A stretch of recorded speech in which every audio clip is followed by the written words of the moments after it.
Cuando abrí el negocio del siglo XXI, hubo una frase que se me quedó girando por dentro. La verdadera libertad no viene de tener un negocio, sino de construir un sistema. Ese giro me desarmó. Yo venía de contar horas, de medir tareas, de vivir en la ecuación. Hoy trabajo, hoy gano. Mi cabeza estaba entrenada para resolver, no para orquestar. Y sin embargo ahí estaba la llave. Un sistema no es una agenda llena, es una arquitectura que sigue funcionando, aunque yo no esté frente a cada tornillo. Recuerdo la primera vez que intenté dibujarlo. No hice un plan perfecto, tracé un mapa sencillo en una libreta. ¿Qué cosas se repiten siempre? ¿Qué pasos suceden en qué orden? ¿Qué herramientas hacen más fácil que lo correcto ocurra sin mi empujón?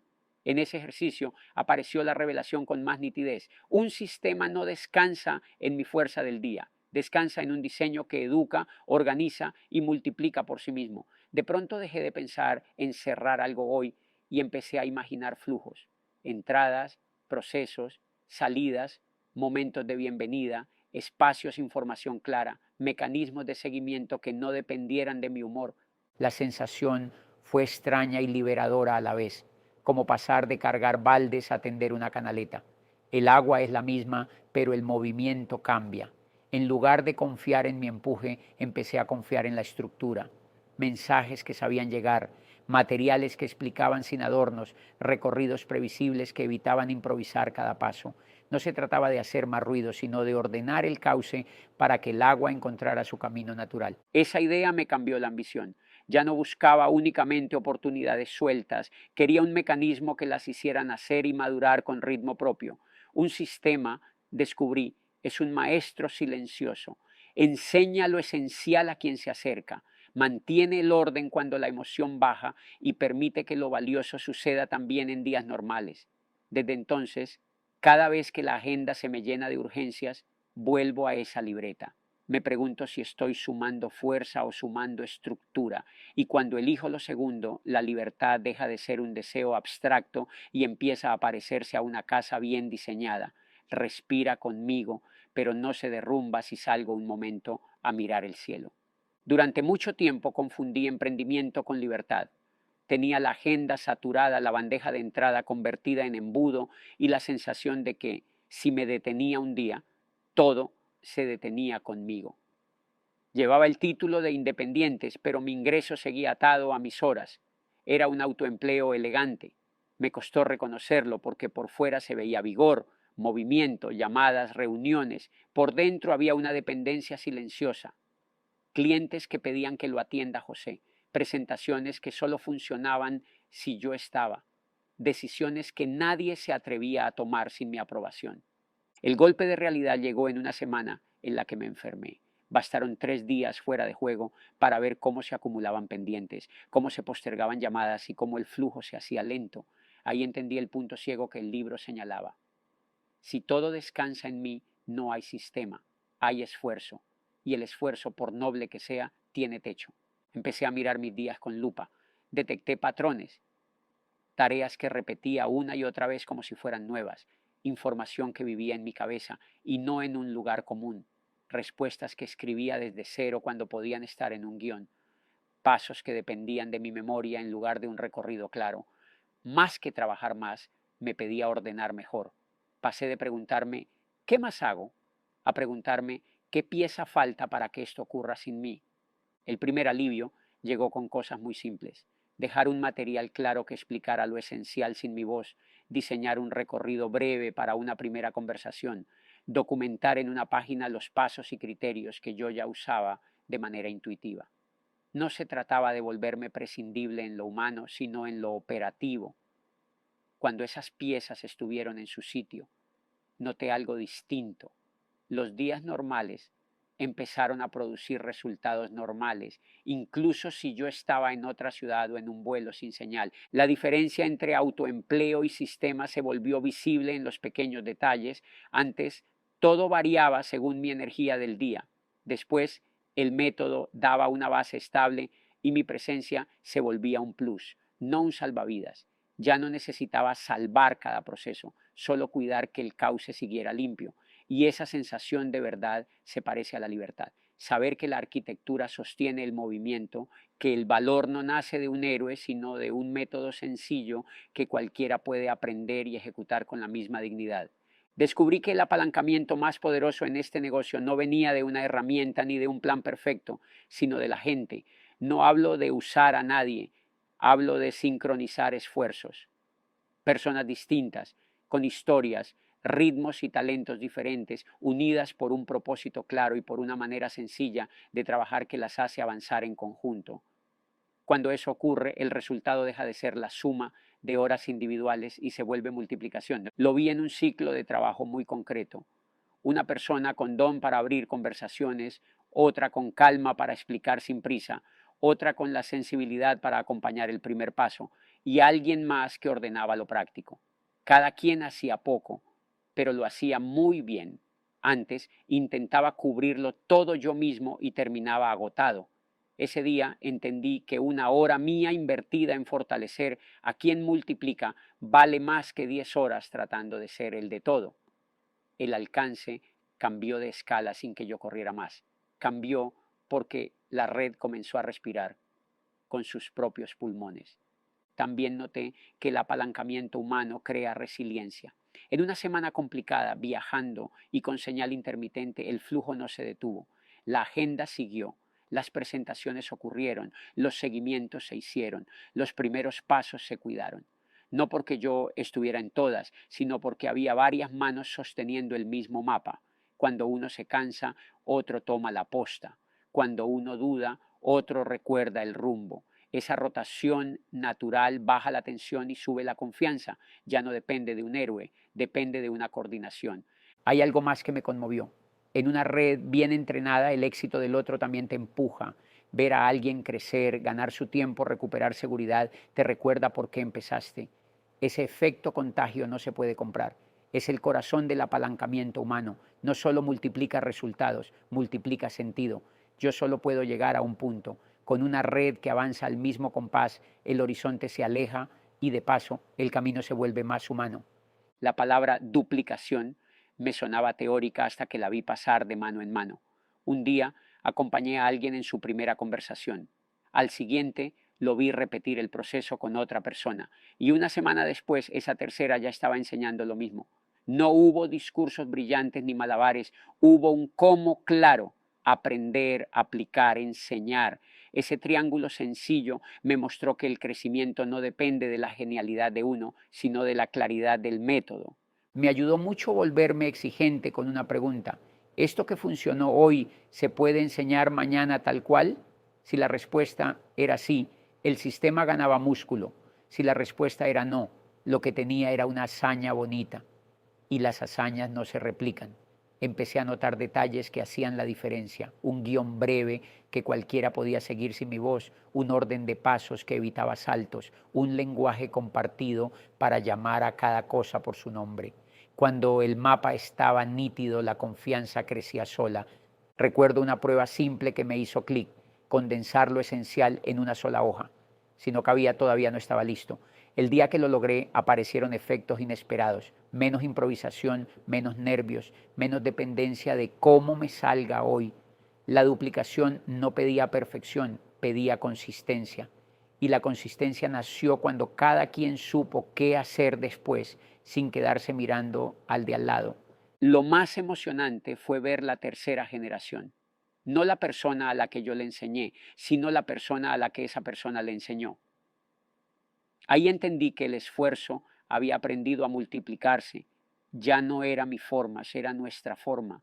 Y en esa nuestra forma, el trabajo de un día normal empezó a producir frutos normales, sin fuegos artificiales, pero con una certeza serena: lo que se puede enseñar, se puede escalar. Descubrí que un buen sistema no solo organiza tareas, educa a las personas que lo habitan. La cultura es ese software invisible que lo sostiene, lo que acordamos que es aceptable cuando nadie mira, cómo hablamos de los ausentes, cómo tratamos un no, qué hacemos cuando un resultado tienta a torcer la verdad. Cuando ese código está claro, el método respira. No hace falta policía. Los propios acuerdos se vuelven andamio. En mi caso, lo noté en los espacios de formación. No eran reuniones para hacer bulto, eran lugares donde la visión se renovaba y las expectativas se ordenaban. Empezábamos con una historia real, pequeña, concreta, y desde ahí afinábamos habilidades. Cómo escuchar sin interrumpir, cómo contar la propuesta sin adornos, cómo acompañar el primer paso sin ansiedad. Al cerrar, cada quien salía con una tarea precisa y una brújula común. La semana siguiente volvíamos con bitácoras. ¿Qué funcionó? ¿Qué no? ¿Qué aprendimos? Ese ritmo, más que enseñar técnicas, iba moldeando carácter. Me conmovió ver cómo la cultura corrige desvíos con suavidad. Una vez, en una presentación, alguien exageró un dato para hacerlo más atractivo. No hubo regaño público. Hubo una revisión serena al día siguiente. Miramos el registro, ajustamos el material y dejamos asentada una frase sencilla que desde entonces nos cuida. La verdad a tiempo vende a largo plazo. Otra vez noté impaciencia en un seguimiento. No se convirtió en etiqueta, se convirtió en práctica. Hicimos una clínica breve de casos, escuchamos 2 llamadas, nombramos los gestos que alivian al otro y repetimos la escena con un tono distinto. La cultura viva devolvía al cauce sin humillarse. Con el tiempo fuimos creando pequeños rituales que el sistema agradece, un glosario compartido para llamar a cada cosa por su nombre, guías de una página que cualquier nuevo puede comprender, sesiones de sombra donde alguien observa y toma notas y un cierre constante de lo esencial de hoy para que la teoría no se escape. Esos hábitos sencillos hicieron algo callado pero profundo. Ya no dependíamos del estado de ánimo de nadie para trabajar bien. Lo más revelador fue entender que el sistema también me enseña a mí. Cuando la emoción baja, la cultura me recuerda el estándar. Cuando el ego sube, me devuelve a la integridad. Cuando aparece la prisa, me vuelve a poner en el paso correcto. En días de viento, un método sin cultura se descarrila rápido. Con cultura, el mismo método se vuelve escuela. Y ahí comprobé lo que intuía en el libro. Un sistema bien hecho es un maestro paciente que forma manos y corazones para que el resultado no dependa de un héroe, sino de un modo de hacer las cosas que cualquiera puede aprender y honrar. Durante años miré el tamaño del cheque como si fuera el termómetro de mi progreso. Había meses ruidosos, con cifras que inflaban el pecho, seguidos de otros silenciosos que me dejaban con la respiración corta. Vivía en una montaña rusa emocional, la euforia de los picos y después la ansiedad de preguntarme si el próximo mes volvería a pasar. Un día entendí que no buscaba fuegos artificiales, buscaba estabilidad, y ahí cambié la pregunta. Más que cuánto entró, empecé a observar cómo entra.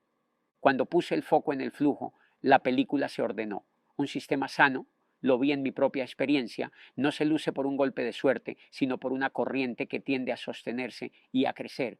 Preferí varias corrientes pequeñas pero constantes antes que un solo caudal caprichoso. La sensación fue otra, menos sobresaltos, más serenidad para decidir. Dejé de cazar el gran mes y empecé a cultivar la música de fondo que acompaña todos los días. Ese cambio se notó en cosas muy concretas. Dormía mejor porque mi mente ya no estaba negociando con la incertidumbre cada noche. Planificaba con más calma. Podía decir sí a una semana para pensar, para crear, para estar con los míos, sin el miedo de que todo se desmoronara. Curiosamente, la creatividad también mejoró. Cuando el ingreso dejó de depender de mis mejores jornadas, apareció espacio para ideas que no nacen bajo presión. El flujo, además, depura decisiones. Cuando la corriente es estable, uno deja de perseguir urgencias que solo facturan hoy, pero hipotecan mañana. Aprendí a mirar acuerdos y proyectos desde otra perspectiva. Aportan a la continuidad, conversan con la visión de largo aliento. El dinero dejó de ser un susto o una celebración aislada y se volvió un pulso predecible que me ayudaba a elegir con claridad. Al final, flujo antes que monto no fue un eslogan, fue una sensación corporal. Es la tranquilidad de escuchar una melodía pareja detrás del día. No ahoga, no distrae, no exige aplausos. Sostiene, y en ese sostén la vida adquiere otro tono, presente, simple, habitable. La primera tentación fue adornarlo todo. Quise explicar cada detalle, anticipar todas las preguntas, demostrar que lo tenía perfectamente pensado. Terminé con manuales larguísimos, presentaciones que parecían enciclopedias y discursos que solo funcionaban si yo estaba inspirado. Un día, en una sala llena, me escuché desde afuera. Mucha información, poca claridad. La gente asentía por respeto, no por comprensión. Salí con una certeza incómoda. Aquello no iba a crecer así.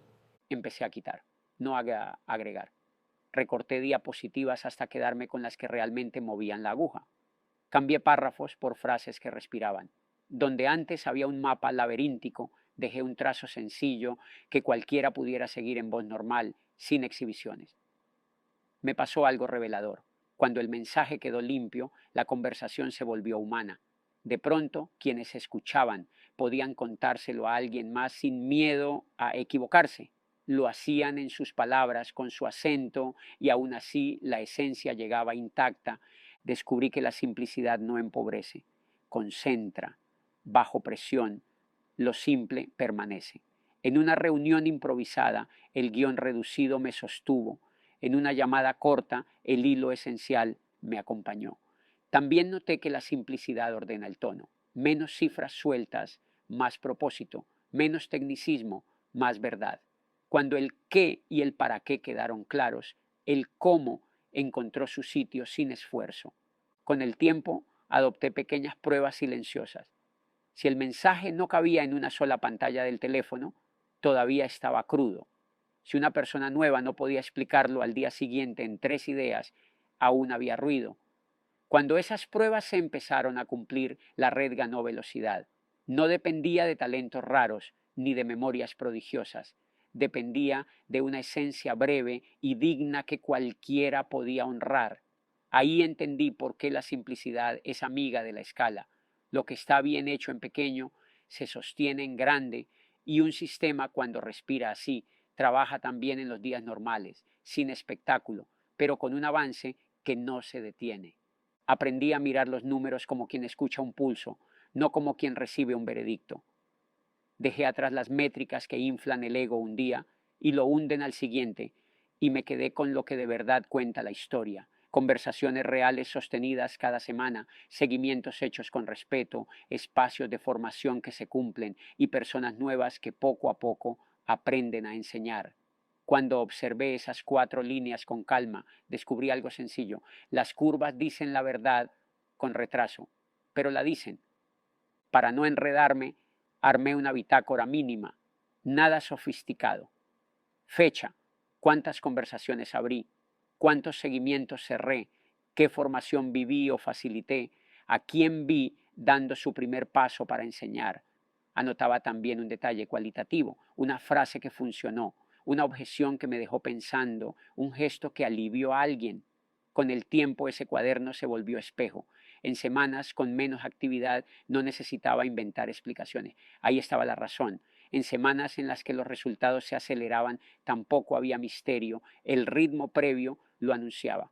Me ayudó un truco simple para la mente. Un semáforo. Verde cuando el ritmo estaba parejo. Amarillo si 2 semanas seguidas caía una de las líneas. Rojo si 3. En amarillo ajustaba sin drama un bloque de tiempo para llamadas, revisar materiales, pedir una mirada externa. En rojo documentaba aún más qué cambió, qué dejé de hacer, qué distrajo. Esa práctica quitó teatro a los números, ni euforia cuando subían, ni tragedia cuando bajaban, solo ajustes. Con el tiempo medí menos cosas y entendí mejor el negocio. Dejar por escrito lo que subía me obligó a capturar el cómo para repetirlo mañana. Dejar por escrito lo que bajaba me enseñó a corregir sin culpas. El sistema resultó más amable de lo que imaginaba. No me pidió perfección, me pidió ritmo. Y cuando el ritmo se sostiene, los números aprenden a respirar por su cuenta, aún en mis días normales. La prueba no vino con un gran anuncio, llegó en silencio. Estuve fuera unos días, agenda cerrada, teléfono boca abajo, y al volver encontré el flujo andando, presentaciones hechas, entrenamientos cumplidos, seguimientos cuidados. No hubo urgencias esperando mi rescate. Había notas claras en el canal del equipo, decisiones tomadas con criterio, nuevos nombres que yo no había traído y que, aún así, ya caminaban el mapa. Sentí algo raro y hermoso a la vez.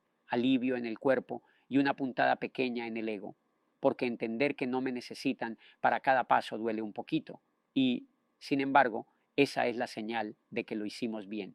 Vi con hechos que la red no giraba en torno a mi agenda, giraba en torno a una arquitectura compartida, personas imprescindibles para sí mismas, no dependientes de mi energía del día, rituales que no requieren mi voz para sostenerse, materiales que explican sin mí, líderes que miran el mismo norte y eligen con coherencia cuando hay que elegir. Me conmovió leer un cierre semanal, 3 primeras reuniones, 2 seguimientos, una persona aprendiendo a enseñar. Era el resumen de siempre, solo que no llevaba mi nombre en cada renglón. Ese día dejé de llamar a esto mi negocio sin darme cuenta. Empecé a verlo como nuestro sistema, una casa que entre todos levantamos y que no se cae si uno sale a la puerta. Supe por fin que mandaba la arquitectura y no mi presencia. Y en esa certeza la libertad dejó de ser teoría y se volvió estructura. El motor seguía encendido incluso cuando yo no estaba en el asiento. Descubrí que un sistema bien construido te devuelve algo que ningún empleo ni autoempleo me había dado: tiempo de calidad. No tiempos muertos, sino minutos conscientes para pensar con calma, para crear sin prisa, para compartir de verdad y para servir donde mi presencia sí marca diferencia. El libro me había advertido que la libertad no era ausencia de trabajo, sino presencia de sentido. Lo entendí cuando empecé a notar que mis mejores ideas aparecían en mañanas silenciosas, no en noches urgidas. El sistema no me sacó de la vida, me devolvió a ella. Vivir del sistema no es desentenderse, es liderar distinto. Ya no corro detrás de cada tarea, acompaño el diseño. Ya no intento ser voz en todos los espacios. Cuido la cultura que hace que las voces florezcan. Protejo lo simple, porque lo simple se replica. Sostengo la formación, porque la formación sostiene la red. Mi calendario cambió de tono. Menos apagar incendios, más mantener encendida la fogata correcta. Y esa diferencia se siente en el cuerpo.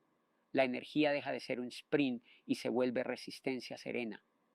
Con el tiempo aparecieron escenas que antes no cabían en mi semana: leer sin mirar el reloj, estar en la mesa con la mente en la mesa, escuchar a alguien sin pensar en la siguiente reunión. No se trata de trabajar menos, se trata de trabajar en lo que multiplica. El sistema se encarga del recorrido, yo me ocupo del rumbo. Cuando la arquitectura está clara, puedo ausentarme de lo operativo sin abandonar lo esencial. Eso es para mí vivir del sistema, dejar que el método haga su parte mientras yo hago la mía como arquitecto y como persona. Y entonces vivir, pensar, crear, servir, abrir espacios para que otros también recuperen su tiempo. Porque de eso hablaba Kiyosaki cuando decía que el siglo XXI necesitaba otra manera, no solo hacer negocios, sino diseñar sistemas que cuiden a las personas y les devuelvan su vida. El ingreso estable es una consecuencia, la presencia plena, el verdadero resultado. Cuando el sistema respira, la vida respira contigo.